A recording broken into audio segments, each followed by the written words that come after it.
Бүгін біз заттардың агрегаттық күйлері және бөлшектердің қозғалысы туралы сөйлесеміз. Қатты, сұйық және газ. Олардың айырмашылығы бөлшектердің орналасуы мен қозғалуында. Алдымен қатты күйден бастайық. Қатты заттарда бөлшектер бір-біріне өте жақын орналасады. Қатты денені қыздырғанда, оның температурасы жоғарылап, атомдар қаттырақ теңселе бастайды. Балқу температурасында молекула аралық байланыстар бұзылып, қатты зат сұйық күйге айналады. Бөлшектер тек өз орнының айналасында тербеле алады. Сондықтан қаттылар пішін сақтайды.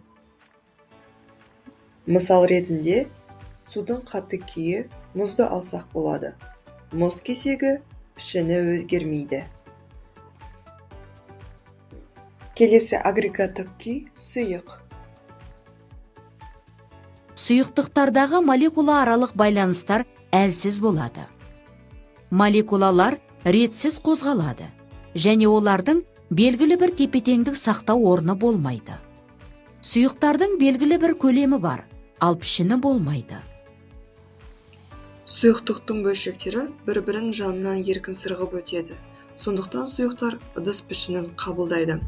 Мысалы, су ыдысқа құйылған кезде оның пішіні өзгереді. Ал газда бәрі мүлдем басқаша.